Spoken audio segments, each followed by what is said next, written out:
Huh? So forth. Can we please rise?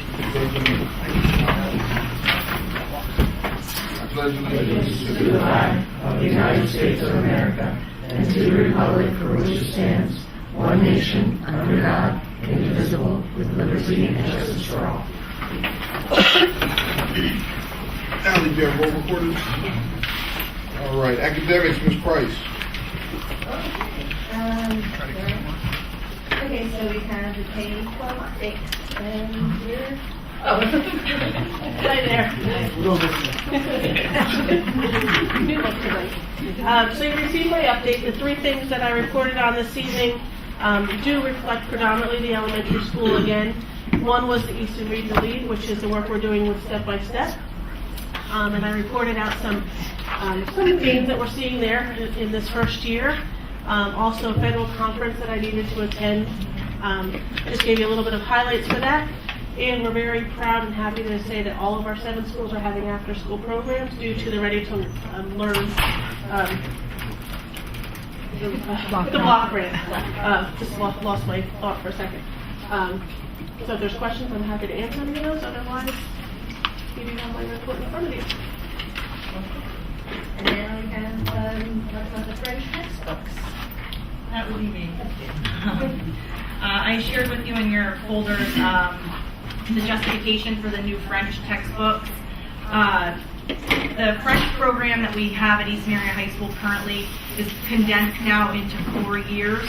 So students that enter French complete it now in 4 years instead of 5. The current textbook series that we have doesn't address those needs as well as the ones that we've considered. Additionally, the current textbook series that we have dates back to the copyright of 1997. So at that time, there really was no incorporation of technology. The materials still refer to the franc and not the euro. So it's outdated in its content along with just the materials themselves. It was also designed for younger students and not as much geared toward our more advanced French students. The AP exam that was changed in 2010 does require students to be knowledgeable about various aspects of the French culture, and our current series does not address that in great depth. So Dr. Wasakura, the French teacher at Eastern Area High School, and actually she involved some of her students in the process, they did explore 5 different options for textbooks, and I've attached for you the recommendation for the textbook proposal, and the recommendation, the cost proposal will address the textbooks for all levels of French at Eastern Area High School. Are there any questions?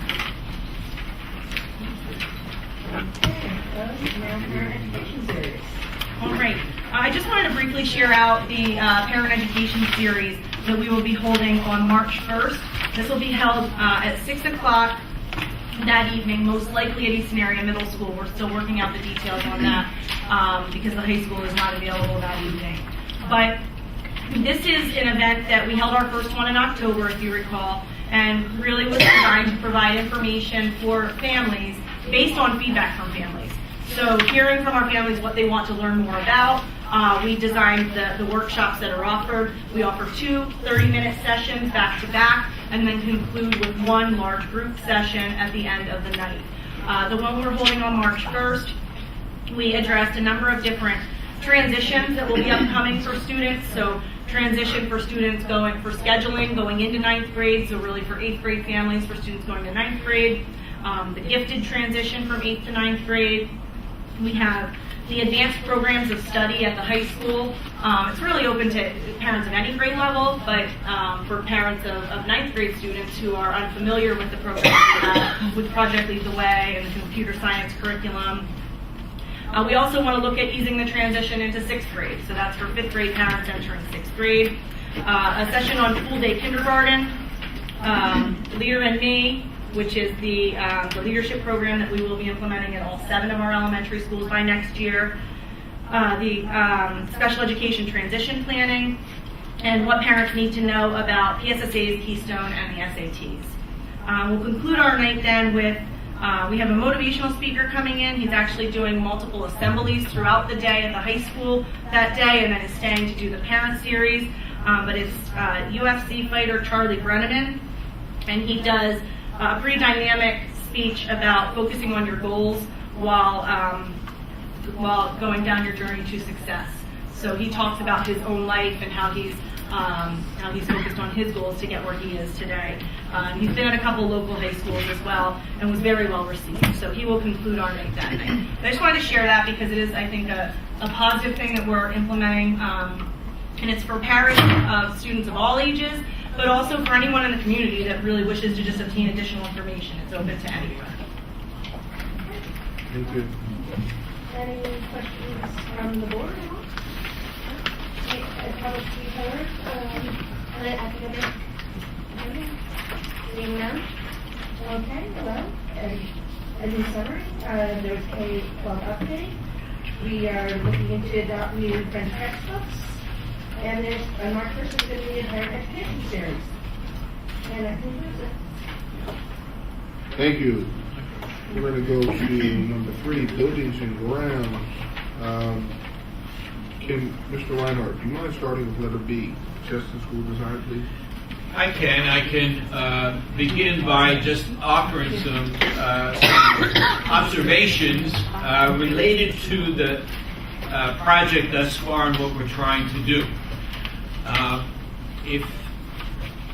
I think we all respect the fact that we are in a very difficult period of time where we're all facing futures that are very difficult to predict and to understand.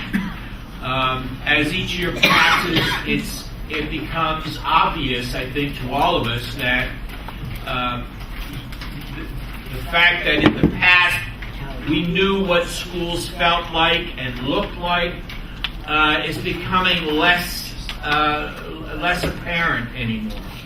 And my point is that in this opportunity to examine our facilities, we're trying very hard to look out 10 to 15 years from now and trying to build facilities that are going to meet the needs of students and a very different educational program. The delivery of information and the study of information is going to look and feel very different 10 to 15 years from now. The needs of our communities those needs are going to look very different than they do today. And so I believe that it really does behoove us to consider the information that's coming to us by all kinds of studies and all kinds of organizations about what should go into a building, school building of the future. And so I really want to preface our conversation about Cheston and about our future school designs with all of us keeping that in mind. That perhaps 20 years ago, when a different board embarked on the job of creating a school, they created a building that might look and feel very much like the buildings that they were in charge of.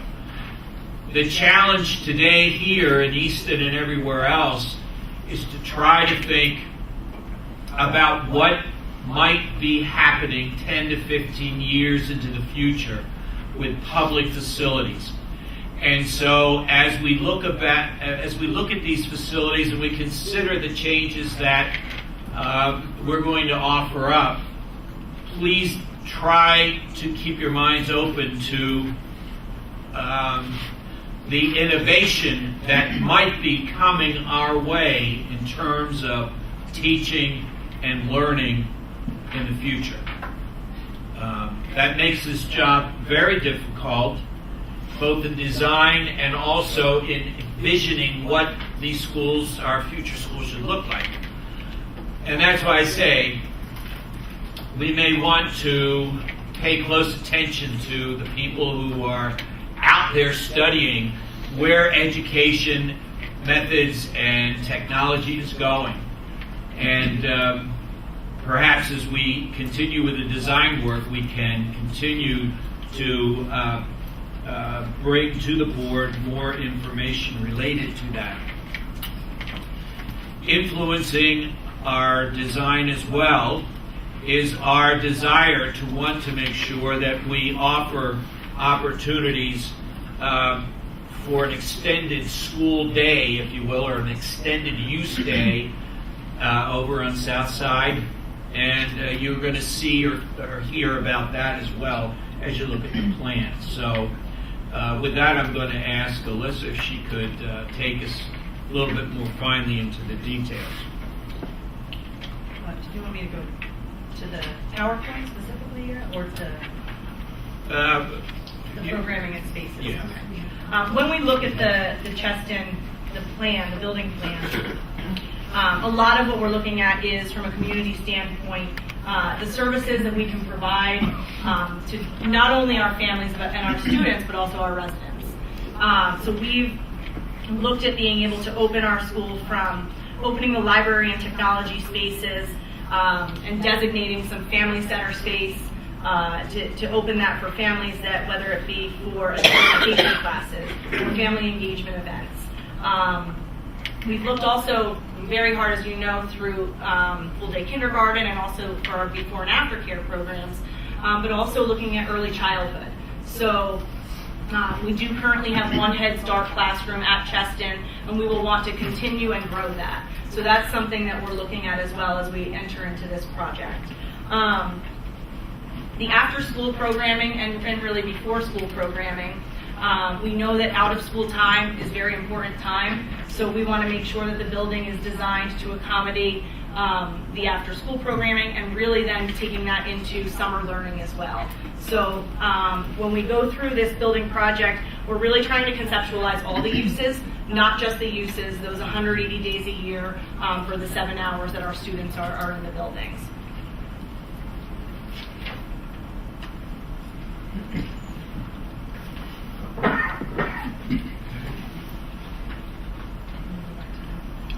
All right. Do you want to? Yeah, I was just curious. Yes. The Cheston School Design, do we not have a drawing? Yeah, that's in Yes, the capital. it's That's in- what we held. Yep. Yep. Do you want to? Shall we go to that now? Yes. Okay.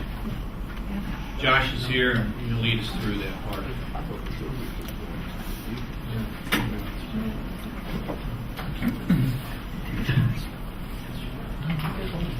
Okay, thanks. So I'll talk a little bit tonight, not about just the Cheston project, but capital projects update in general. If you remember, I believe it was in November at the committee meeting, we had presented sort of a 5-year timeline of projects that the district was looking to tackle. We'll get to that at the end. What I wanted to do up front here was just focus on what are the summer 2017 projects and looking ahead at some of the 2018 projects. Really the intent for tonight is to give you a better update on 2017 and to talk a little bit about the Cheston and Palmer overall schedule and where we stand at this point. Okay. Going out to bid currently for a summer project this upcoming summer is a partial replacement of the roof at the high school. This is actually phase 4 of the high school roof replacement. Over the past maybe 5 or 6 years, we have tackled bits and pieces of the roof. This final step here will complete the replacement of those areas. Again, this will be a summer project, and estimated cost is about $3.2 million. So it is a pretty substantial roofing project for the summer. So we're looking to get that started. If we can overlap while the students are in the building, some areas that aren't as sensitive to the instructional spaces, we can hopefully tackle those while the kids are still in, and then maybe towards the end of summer, wrap up the trim work, the edge work of the roof, so that we can do most of the smelly stuff with the asphalt over the months where the students are not in. Okay, so that currently is actually, I sent the bid advertisement in today, so that will be advertised for 3 weeks, and then we have a couple weeks of and then we'll receive bids in March to make the recommendation. Josh, Yeah. before you move on, can we go back to that slide, please? The library, when did the library get put here, do you know? What? the year of the addition. Right. Basically, Frank, all the areas that he's looking to re-roof right now is all the 18-year-old addition that was done. So every one of those areas is back the addition, the major addition that was done 18 years ago.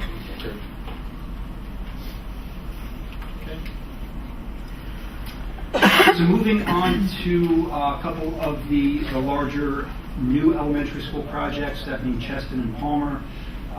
Mr. Galliotto is here from Alloy 5 Architects. We have been reviewing their schematic plans with some of the administration and some of the board members.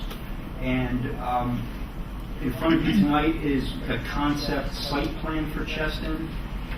It's a new building footprint just north of where the existing building is. That's going to allow us to build while the students are still occupying the existing building. Okay.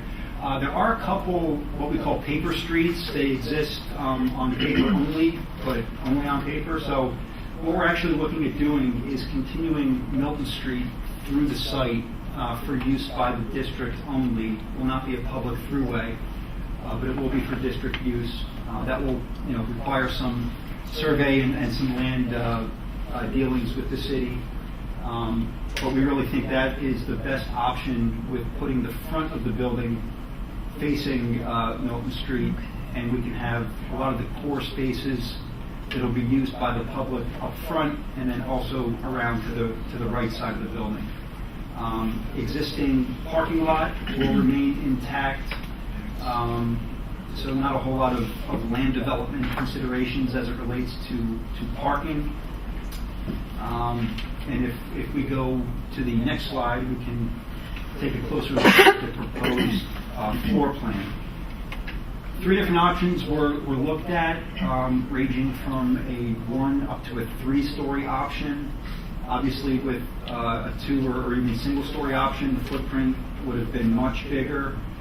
Ultimately, the recommendation and what the committee really liked was the 3-story option. It's a very nice, compact building footprint, very nice layout of educational spaces, easily supervised. And again, that would still keep the gym space, the administration up front, at the front of the building. And some of the spaces that were mentioned tonight as far as being shared with the public, that being a health clinic, after hours use of the library, those spaces are kind of clustered together. You can see near the Cole Street entrance and up front of Milton Street. Okay, so again, the intent being to keep those open after hours, still be able to separate the educational spaces, to have those secured off, and still keep it open to the public. Okay. We're also looking at Palmer. We actually did meet with a couple of the township supervisors with Palmer Township last week. Palmer, from a design standpoint, is a little bit behind Cheston at this point. What we're trying to do is really tie in the site with the master plan that the township has for the shrimp facility. They're currently embarking on an expansion of parking, development of some playing fields, and a walking path. So what we're trying to do is kind of marry the 2 sites together. You can see that kind of jagged line just left of the red outline of the building. That's the property line between the township and the school district. So we're looking at how we can best marry those 2 sites together. So that process is taking a little bit longer than the Cheston development. So we don't have much more of an update as far as the actual building or floor plan tonight, but next time we will come with some more information for the Palmer schematic design. Okay. Are there any questions on those 2 buildings before we keep on? Okay. Also on the list from the last presentation were upgrades at Forks and at Tracy. And really the intent of those 2 projects was to replace the heating and ventilating systems and to provide air conditioning in those facilities. They currently are not air conditioned. Along with that, Tracy was going to come with a complete roof replacement and a partial roof replacement at Forks.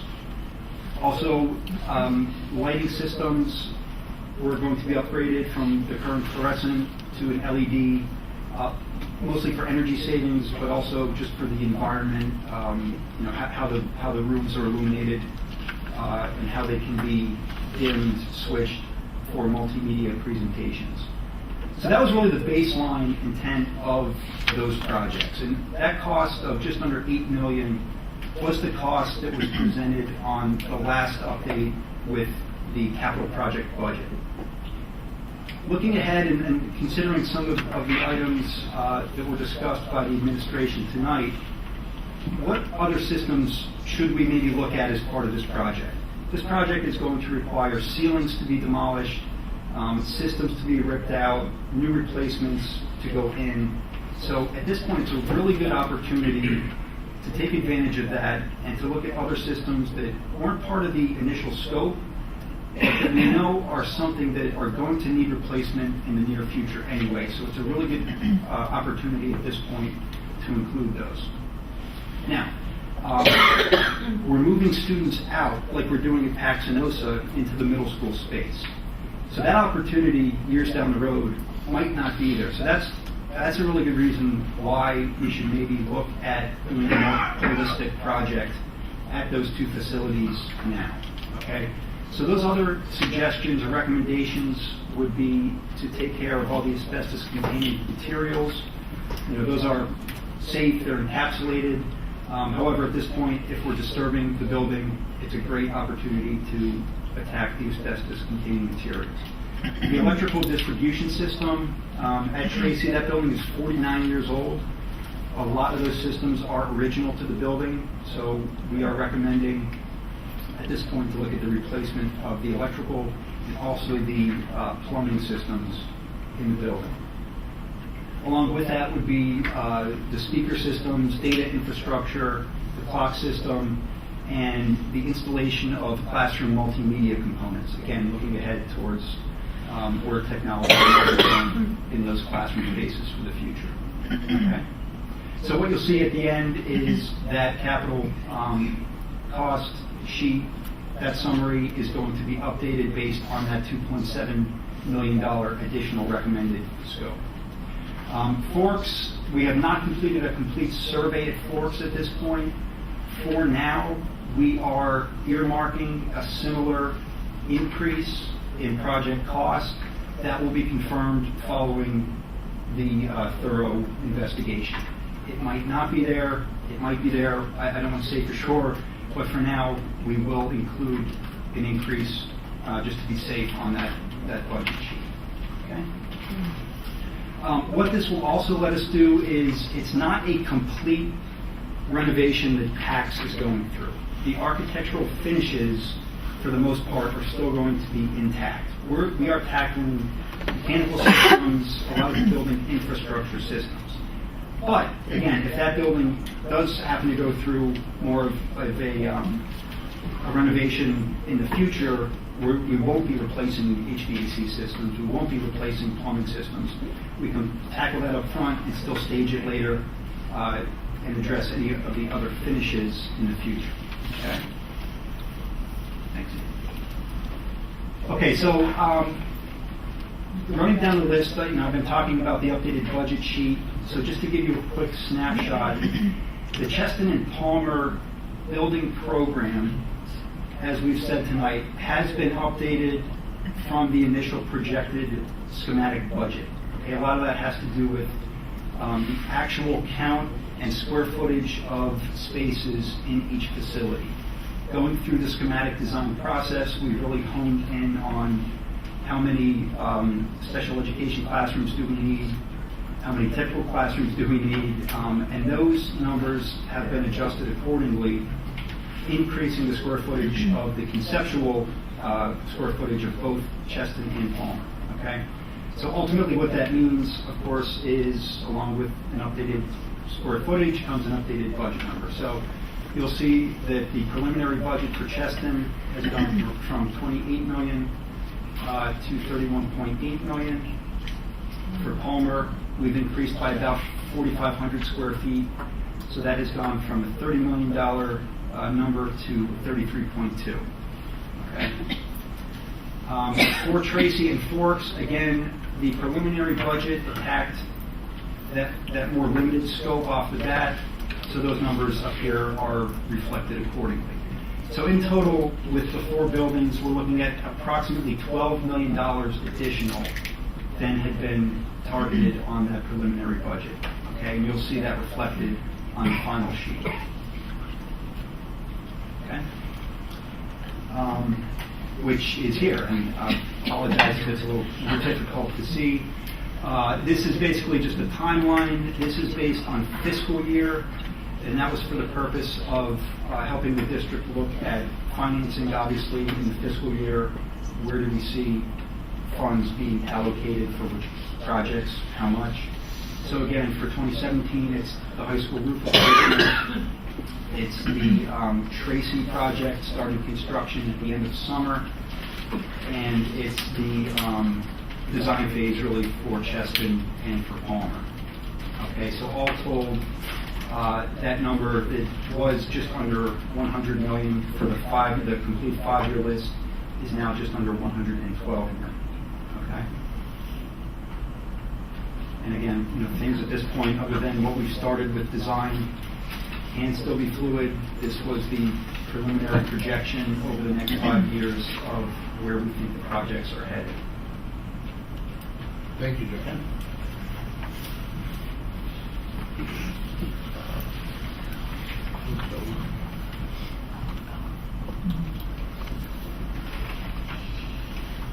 Vote to be heard on any building and ground agenda items?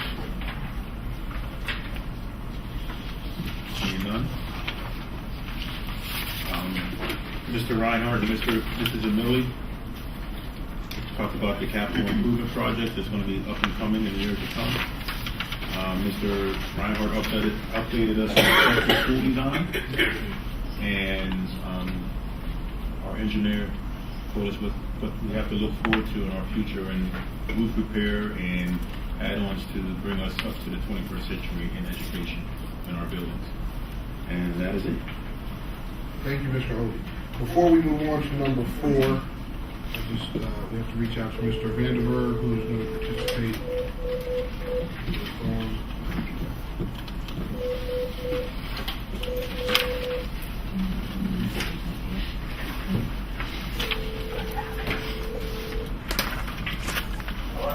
Mr. Vanderberg, we're going into the finance portion of the committee meeting.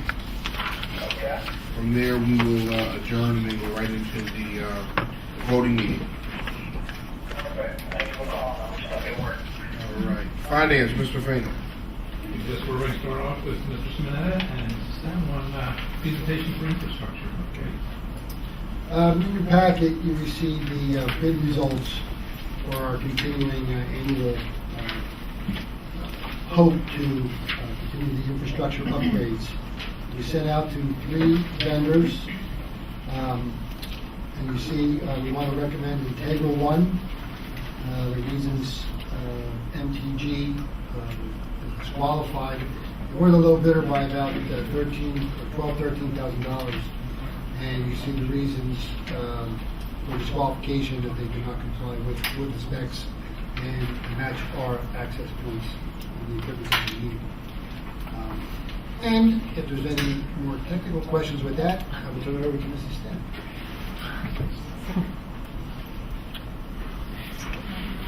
See you. By the way, this is also because of the E-rate, so it's, what is the discount, Sue? We are currently receiving an 80% discount. Right. So that cost to us is 80% less than this. With the exclusion that it's $150 per student enrolled in the school. So Paxenosa's budget with the current enrollment is $102,000 E-rate cap. Paxenosa's portion of this project is about $129,000. So we would pay 80% of the first $102,000 and 100% after that. Thanks for this clarification. We will ask for this to be on the agenda in 2 weeks. Any questions? Any questions? Okay. Now to your favorite subject. All right. Okay, so, continuing with the budget talks, and you can go right to the tax page. You might get into it. The budget that I sent out to the board, and if I can just update real quick, we have to prepare the preliminary proposed budget in order to comply with the timelines for the possibility of seeking exceptions. So, in doing that, and just for clarification again, when it was said that we were entitled to 4.8%, we never said we were going for 4.8%. The budget that you have in front of you that I'm asking for approval tonight is going to 3.5%. Okay, now in there, it has the same items for increases that we talked about the last couple of meetings. The budget was increased from the first budget by $300,000, and we added that money to the charter school line item account. Because as we all know, that's an unknown, and we're still, quite frankly, we're still budgeting for less than the cap. And we'll see where that goes as we move along. And hopefully we'll have a better number by the time we adopt the preliminary budget in May. So with the 3.5%, as I said, that index, the increase on the average home is $115. At 3.5%, that goes to $130 for the year. And again, this is not where we want to end up, but this is just for submitting purposes to the state under the guidelines of seeking exceptions. We will still be applying as the formula requires for all the exceptions. So we have a maximum amount that we can go to, but this is the budget that I would like to submit to the state that I feel comfortable as far as where we currently stand. Next page, which you didn't have before, this is not a final number. I should have a draft on there because, as I said, the auditors are finishing up the last pieces of the audit. But this is a fairly good projection of where we will be with our fund balance. And if you look at the year end for this current year, the unassigned balance that we can pretty much we are limited to 8% of our budget, number one. Number two, we can decide whatever we want to do with that. Is a little over $8 million. The capital reserve is 3.4. Now, the 3.4 is reflective of coming to the board and asking for a transfer to put into our capital reserve to add to that balance, so we can tackle some of those projects that we may not have to finance over the new bond, such as that high school roof or the turf field. We can choose that as we go along, because as you found out tonight, that $100 million is now 111. So we want to transfer some of our additional fund balance that we were able to secure into the capital reserve for those one-time expenses of projects that we wouldn't otherwise be able to budget in the annual operating budgets. Our capital projects at this point, projected at the end of 16, is still at 21.9. That is not reflective of the payments we made for the Paxinosa project to date. And that will be updated at our next presentation. But that's also a line that we can't do anything with, specifically for the approved capital projects. But I will update you on the projected year end for 16-17 at our next presentation. So, the last page is just the timelines again. And again, under the guidelines for submitting for referendum exceptions, we have to submit a budget, preliminary proposed budget, to the state by February 15th. We then have another preliminary budget, I guess it's the final preliminary budget they call it, that is due in May. And by then, obviously we will have a better idea of where we need to be. We will know if we qualify for any exceptions. The state allows us that, and then we will have that time to decide where we need to be, where the board wants to be, and where we end up. And of course, we have another month after that to decide for the final budget.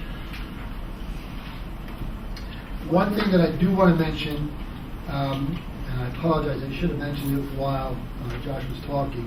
When we're talking about borrowing, one of the things that came out of our meeting last Wednesday morning was, what if we spread out the projects?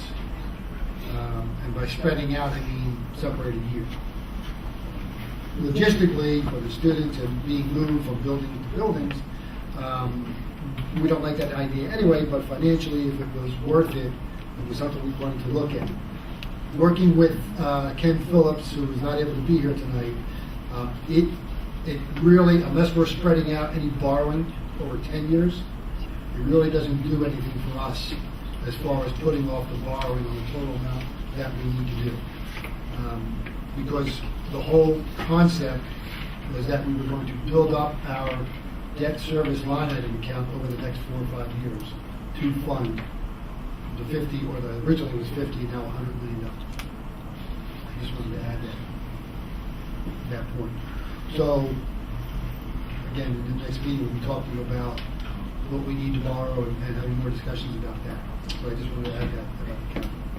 So, any questions on the budget or the process and what we're looking to do for this evening?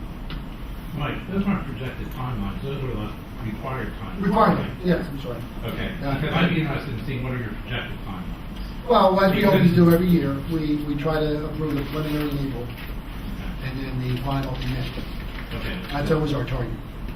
But I will say, and especially after today, I don't have any idea where we're going to be at with numbers from the state or the government. But that is always our target dates. I think we mentioned the last time, we may not know that until next December. That's true, and then we plow ahead like we have in the past. Yeah. You just have to go with the best estimates and estimates at that point. Right.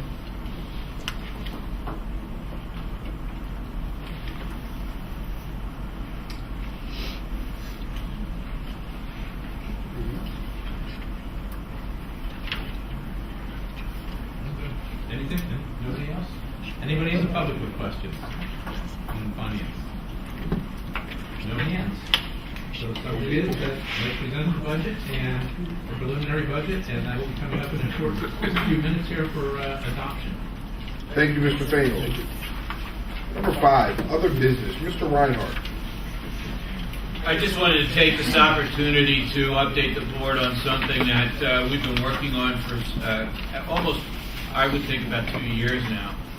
And that's Project Safe Move. I gave you the information sheet in the board packet related to the problems that we're looking at and a means to address those problems. And I'm speaking of trying to serve the preschool population within our boundaries of the school district in an emergency set of circumstances. Several years ago, I had a conversation with some caregivers, early childhood caregivers, and they explained that in several cases, when an emergency evacuation was needed, their children went to a place that was not necessarily designed for young children. And while it was safe and comfortable for them, we started talking about the fact that we have our beautiful elementary schools that are designed to serve the needs of our young children. And we also have in our service over 100 vehicles on the road just about every day of the week. And the fact that perhaps with some conversation and coordination, we might be able to add a layer of help should any of those daycare centers need to be evacuated for an emergency within our school district. So out of that came what we're calling Project Safe Move.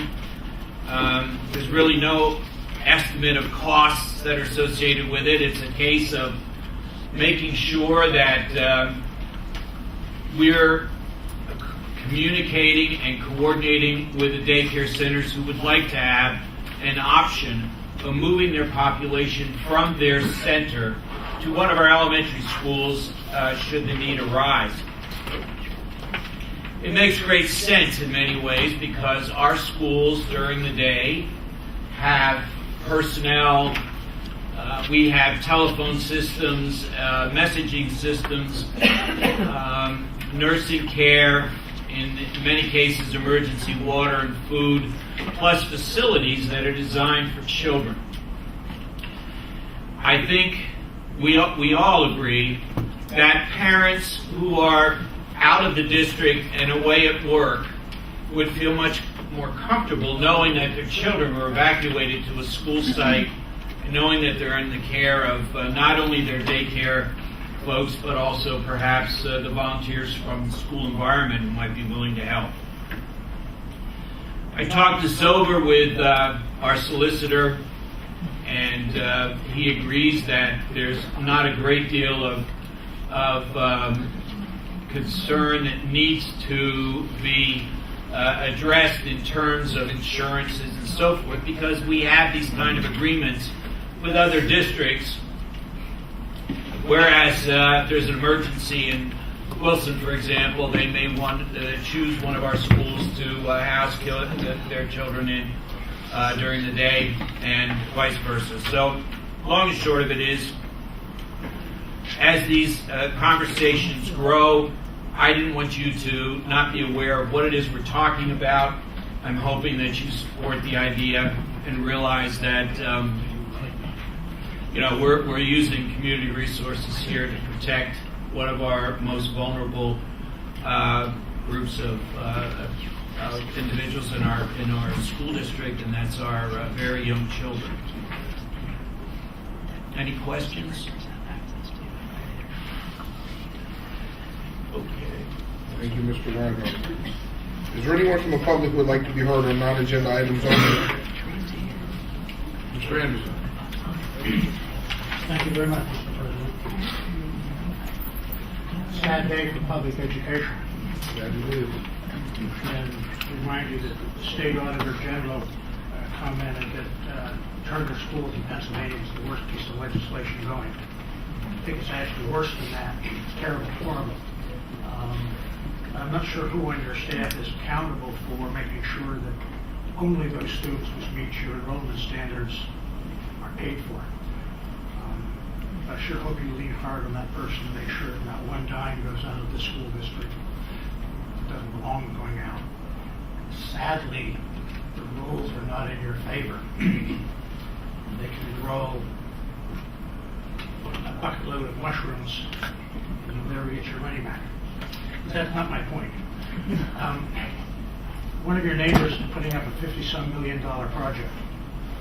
Based on the number of consultants and PR people running around, there's something else going on. And they start quoting the University of Pennsylvania as how great their impact is on the community. That's true. But the University of Pennsylvania has got a lot of money. Lafayette College has only got a big pile of money. Incidentally, the small elementary school near the Penn campus, Sadie Alexander School, principal reports that Penn contributes $1,330 per student to its operations. I don't know what Lafayette contributes. Somebody else was going around speaking as how great Lafayette is as a contributor to the community with work study. That's great. But it's really money changing in the temple. It's a federally mandated program which is 100% federally reimbursed to do that. So Lafayette is getting the credit for what you and I are paying for, and they're being a big hero. Now that's fine. That's fine.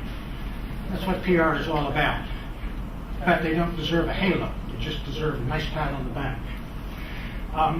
You need to be worried about your community.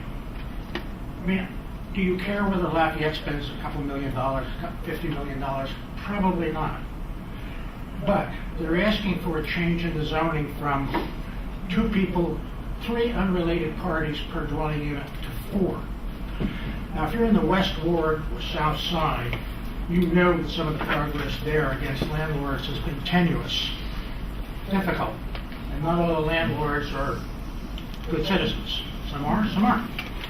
But if you allow people to shift from 3 to 4 for several hundred well-endowed students in Lafayette, people in your neighborhood are going to demand the same privileges of packing more into that neighborhood.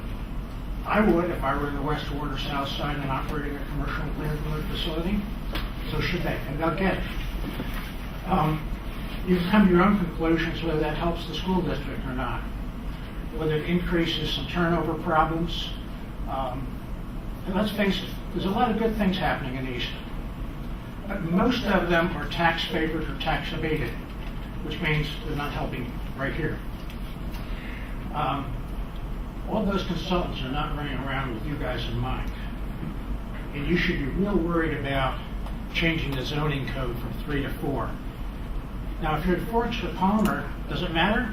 Yeah, because if Easton puts in more apartments, it hurts the quality of your overall tax base.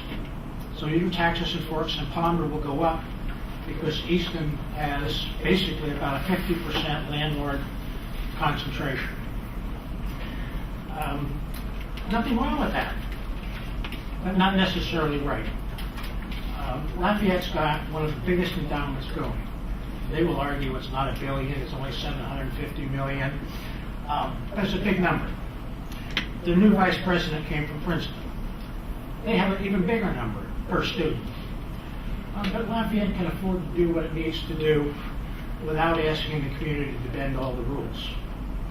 I just think that you, in terms of being the largest player, in terms of your revenue base, need to be much more proactive in making sure everybody does the best possible job they can do with the least possible impact that hurts the students.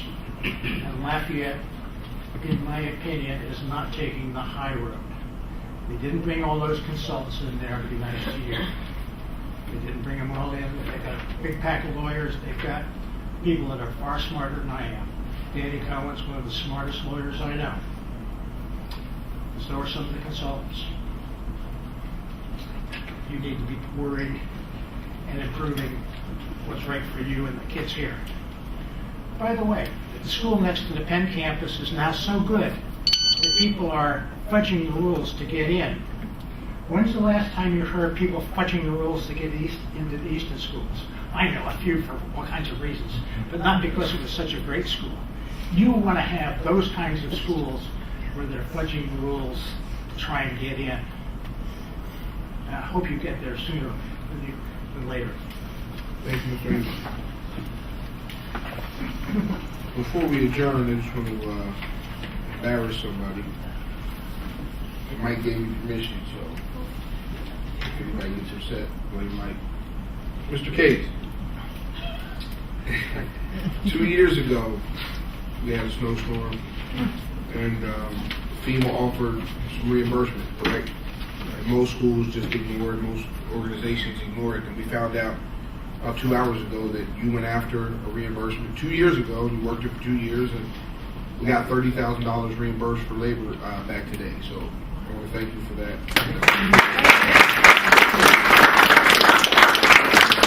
I just want to thank my secretary, the guy who did it. Thank you. Thank you, Tim. All right. Darren, are you still with us?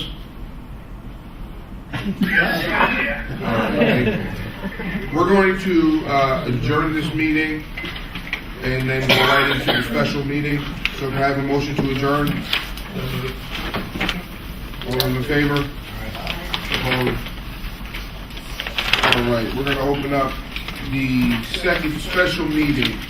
The purpose of the meeting is to present the 2017-18 proposed preliminary budget and any other matters properly presented.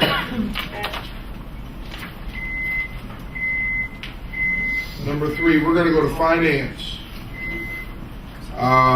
2017, we're going to ask for a motion to accept the proposed preliminary budget. Ms. Ramirez, can you do a roll call vote? Mr. Simonetta, you're asking for 3.5% increase, which is 0.3 above index, right? Correct, 3/10 of the index. Oh, wait, I'm sorry. I need a motion. Second. Hold on. All right, hold on 1 second, Barry. Your vote wasn't recorded. We're doing a roll call vote. Any discussion? I just want to make sure we're clear that it's a preliminary budget. It's actually, it's one of two preliminary budgets. Right, so, I mean, it's never locked in stone. No, absolutely not. Okay. Barry, do you have any questions or comments? No, just want to reiterate, this is in fact a preliminary budget. Thank you. As long as we're very, very clear on that. Any other? Anybody else Ms. wanna Ramirez? ask that? Mr. Buscemi? Mr. Bano? No. Ms. No. Mr. Obi? Yes. Ms. Price? Mr. Vandenberg? Vandenberg. Yes. Mrs. White? Yes. Mr. Kinzel? No. 5-8, motion passes. All right. 5-3, pardon me. What did I say, 5-8? That's your height. You were down with the numbers. I'm 6 foot on paper. All right, number 4, personnel. Baron, the motion passes. Personnel, number 4. Can I have a motion to accept letter A and letter B? Motion. Second. Discussion? All those in favor? Opposed? Is there anyone from the public who would like to speak on agenda items only?